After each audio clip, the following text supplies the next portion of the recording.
Okay, Zahid Valencia, Vladimir. I'm looking at it right now. I'm going to butcher it. Gamkredelidze. Gamkredelidze. Delidze, that's got to be like a Gamkrelidze. From Georgia, the guy from the Georgian guy. Let's go with that one. So these guys get out. I've actually been to Georgia. I've been to Baku. Most people, when you tell them you've been to Georgia, they think the state, but no, there's actually a country named Georgia. Capital is Baku. So one thing that happens with freestyle, and if you guys are watching this, I assume you have some kind of understanding of freestyle and Greco versus folk style, which is what we do here in America. But you see a score like 11-0 or that somebody got tech-falled. Now, that happens a lot more in freestyle than it does in folk style, especially at the higher levels. It's not uncommon to see two of the best guys in the world and one guy gets teched. It's not uncommon to see a final for a world team spot. It's not uncommon to see a final for Olympic spot. It's not uncommon to see two national champions wrestling and when one of them gets a tech fall. And it's not uncommon to see a guy that beat a guy in folk style get tech falled in freestyle. These happen. So when you see a score, the guy from Georgia and Zahid, sorry, not Anthony, Zahid Valencia, when you see a score like 11-0, it's real quick to picture that, oh, this was a complete mismatch. It's also easy to see that, Zahid outscored his opponents at the World Championships, world champion at 86 kilos, Olympic weight, 42-0. And think, wow, there must be a huge difference in the skill level. Now, you would be right if you saw that in the NCAA tournament, folk style tournament. The thing about freestyle is scoring is very, very easy. And it's very, very high risk. If you get taken down, the odds of you getting teched go up much higher than if you get taken down in folk style.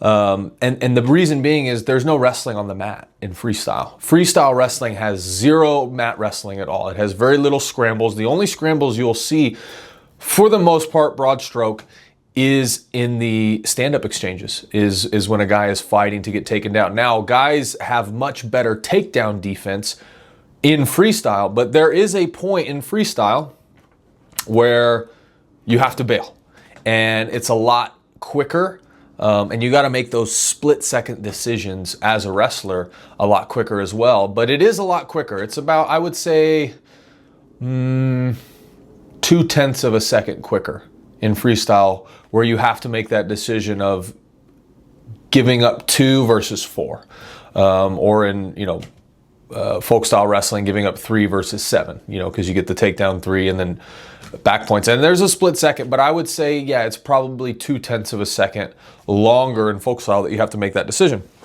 So anyway, all that to say, Zahid goes out, and this match was close. This was really, really close until it wasn't. And he's wrestling the Georgian. They're doing good. The Georgian gets up, I think, 2 push-outs, and then he shoots a shot and gets another push-out.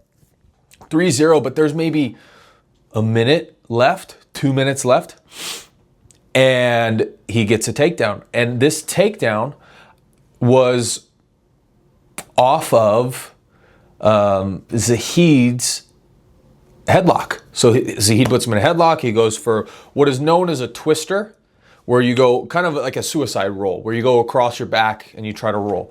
So Zahid goes for the suicide roll, and he doesn't get it. And he gets put on his back. And then he gets turned. So now, for you to understand, in freestyle, when you get turned, that's 2 points exposure. If your back goes past 90 degrees at all, it's 2 points exposure. So this match, pretty quickly it's 7-0, 9-0, 11-0, all in the span of a few seconds. Not much wrestling going on. A gut wrench is, I would say, the most dominant move in freestyle wrestling and Greco-Roman wrestling, because you can score points so quickly. And that's what happened. The guy that won it, Parker Kekheisen, Zahid beat him, 2.5-3 weeks ago. So with freestyle wrestling, it is a lot of, who came ready to wrestle that day. Now, there are guys that have mastered it, and you see less inconsistency in the European, Russian circuit because these guys do it their entire lives. Their defense is locked in, just like folk style is locked in for the American guys.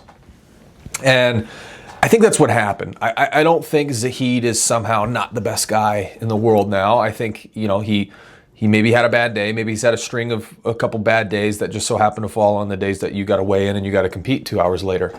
So I don't think that there's a real big issue with that. I don't think that he's going to just get beat.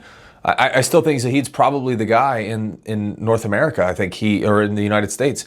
I think he is the best guy in the world. I think he did outscore his opponents 42-0 less than a year ago, and then he still is rocking with that swagger. But when you get to that high level, guys don't really care that much about it.